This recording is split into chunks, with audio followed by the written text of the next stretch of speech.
லக்ஷ்மி, இல்லை இந்த இப்போது இந்தியாவோட பாயிண்ட் ஆஃப் வியூவிலேருந்து என்ன நகர்வுகள் இருக்குது, அது எவ்வளோ தூரம் வெற்றி பெற முடியும் நீங்கள் பார்க்குறதுல?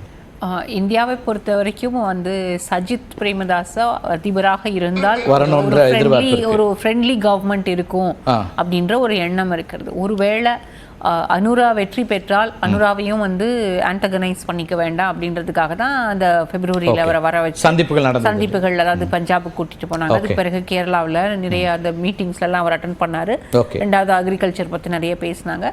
அப்போ அவர் வந்த போது அவர் கொடுத்த வாக்குறுதி டிஃபென்ஸ் அண்ட் செக்யூரிட்டி அளவில் இந்தியாவுக்கும் இலங்கைக்குமான அந்த உறவு இப்போ இருக்கிறது போலவே ரொம்ப சேஃபான ஒரு ரிலேஷன்ஷிப்பாக தான் இருக்கும்.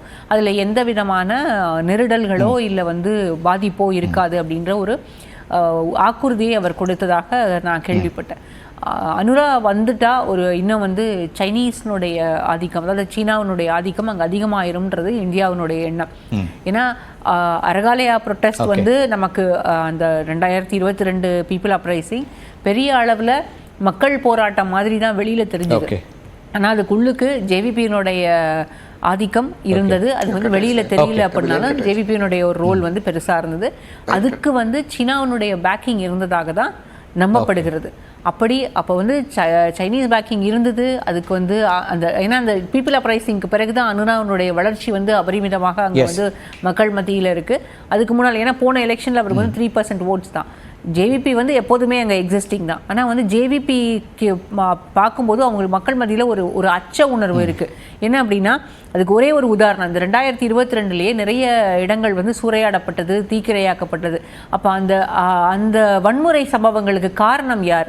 அவங்க மேலே எந்த நடவடிக்கையுமே எடுக்கப்படலை. இப்போ இதே மாதிரியான வன்முறை சம்பவங்கள் ஒருவேளை அந்த 1980s இருந்து அந்த இன்சர்ஜென்சி திரும்ப வந்துருமோ அப்படின்ற எண்ணம் எல்லாமே மக்கள் மத்தியிலையும் இருக்கிறது, இந்தியா போன்ற அண்டை நாடுகள் மத்தியிலையுமே இருக்கிறது. அதனால அனுரா வரும்போது அவரை அனுரா ஜெயிச்சிட்டாலும் அவரை ஆன்டகனைஸ் பண்ணிக்க கூடாது, வந்தாலும் அந்த செக் அண்ட் பேலன்சஸ் இருக்கணும் அப்படின்ற மாதிரி பார்க்குறாங்க. திரு ஸ்ரீனிவாஸ், ஒருவேளை அனுரா இப்போ வெற்றியை நோக்கி வருகிறார், சஜித் தான் இந்தியாவோட சாய்ஸ் இருக்குது, ஒருவேளை மாற்றாக இருக்குன்னா, ஏன்னா ஏற்கனவே நமக்கு அண்டை நாடுகளில் நடைபெற்று கொடுக்கக்கூடிய இந்த டெவலப்மெண்ட்ஸ் ரொம்ப கவனிக்க வேண்டியதாக இருக்குது. பங்களாதேஷோ அல்லது நேபாளமோ இப்படி இருக்கும்போது இதுவும் ஒரு முக்கிய சிக்கலாக மாறுமா?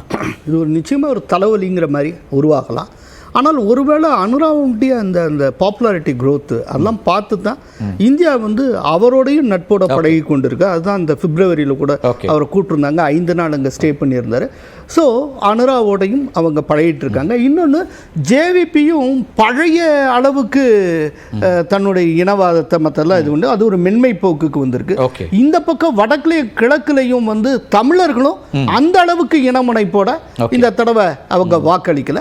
டோட்டலாக பார்த்தீங்கன்னா அங்கே இருக்க மோசமான பொருளாதாரம் சிங்களர்களையும் தமிழர்களையும் ஈக்குவலைஸ் பண்ணியிருக்கு. இப்போ குளோபல் பாலிடிக்ஸ்லையும் சரி, அவங்களுக்குள்ளே இருக்கிற பாலிடிக்ஸ் ரெண்டுலேயுமே. இன்னைக்கு தலைப்பில் ஒரு சர்வே எடுத்திருந்தோம், அந்த முடிவுகளை பார்க்கலாம். இது தமிழ்நாட்டினுடைய பார்வைங்கிறதுனால கொஞ்சம் வித்தியாசமாக இருக்கும். இந்தியாவுடனான சுமூக உறவுக்கு யார் இலங்கை அதிபராக வர வேண்டும் அப்படிங்கிற கேள்வியில் ரணில் விக்ரமசிங்கே 69%, சஜித் பிரேமதாசா 14%, அனுரகுமார திசநாயக்க 13%, நமல் ராஜபக்ஷே 4% அப்படின்ற அந்த புள்ளிகளை பார்க்குறோம். நெக்ஸ்டன், உங்கள் நிறைவு கருத்தையும் சொல்லுங்கள். நான் நிறைவாக திரு சுமந்திரனோட நிறைவு செய்கிறேன். இந்த தேர்தல் முடிவுகள் அப்படிங்கிறது என்ன வகையில் மாற்றங்களை இலங்கையில் கொண்டு வரும்னு பார்க்குறீங்க?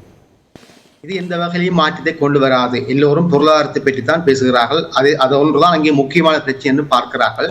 ஆனால் தமிழ் மக்களை பொறுத்தவரையில் நாங்கள் எங்களுடைய பார்வை வேறு. மிகச் சுருக்கமாக இவர் சொல்லுகிறார்கள் இனவாதத்தை பேசவில்லை என்று, அது உண்மை. ஆனால் பாடத்திட்டங்களுக்குள்ளே, தமிழ் பாடத்திட்டங்களுக்குள்ளே இனவாதம் பூத்தப்பட்டிருக்கின்றது. வரலாற்றிலே பௌத்த சமய வரலாறுகள் தான் தமிழ் பாடமொழிகளே வந்திருக்கின்றது. சிங்கள சொற்கள் பூத்தப்பட்டிருக்கின்றன.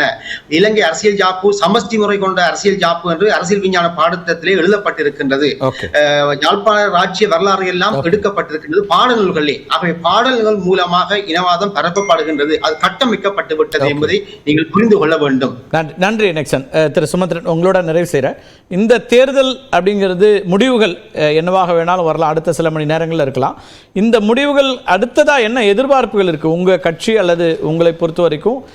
வரக்கூடிய அதிபர்கிட்ட இதெல்லாம் எதிர்பார்க்குறோம், இது நடக்குங்கிற நம்பிக்கை இருக்குது அப்படிங்கிறதுல? நான் ஏற்கனவே சொன்னதை போல சஜித் பிரேமதாச அல்லது அனுரகுமார திசாநாயக்க 2 பேரில் யார் வென்றாலும் பாராளுமன்றம் உடனடியாக கலைக்கப்படும். ஆகவே பாராளுமன்றம் நிச்சயமாக கலைக்கப்படும். பாராளுமன்றம் கலைக்கப்பட்டால் 52 நாட்களுக்குள்ளே அல்லது 52க்கும் 66 நாட்களுக்கும் இடையே பாராளுமன்ற தேர்தல் நடத்தப்பட வேண்டும்.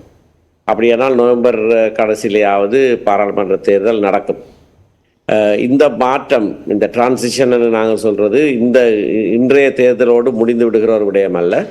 பாராளுமன்ற தேர்தலில் அநேகமாக ஒரு தொங்கு பாராளுமன்றம், ஏன்னு நான் சொல்றேன்னு சொன்னால் 35%, 40% போன்ற வாக்குகளை இரு தரப்பினரும் பெற்று வந்தால் ஒரு அறுதி பெரும்பான்மை பாராளுமன்றத்தில் அவர்களாலேயே பெறுவது கஷ்டமாகத்தான் இருக்கும்.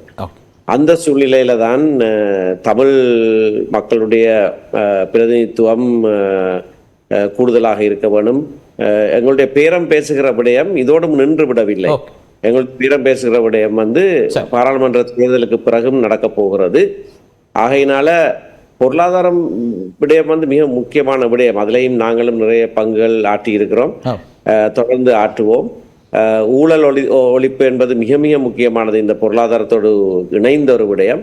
அந்த விடயத்திலே ஜேவிபியோடு நாங்கள் பல விடயங்களிலே சேர்ந்து செயற்பட்டு கொண்டுதான் இருக்கிறோம். இன்றைக்கும் கூட அவர்களுடைய பல வழக்குகளை நான் நடத்தி கொண்டிருக்கிறேன்.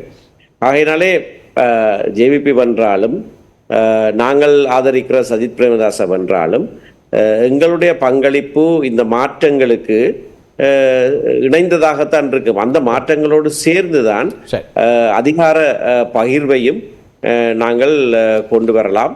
நான் ஏற்கனவே சொன்னதை போல 3 பேருமே முன்னேற்றகரமான விடயங்களை முன்வைத்திருக்கிறார்கள்.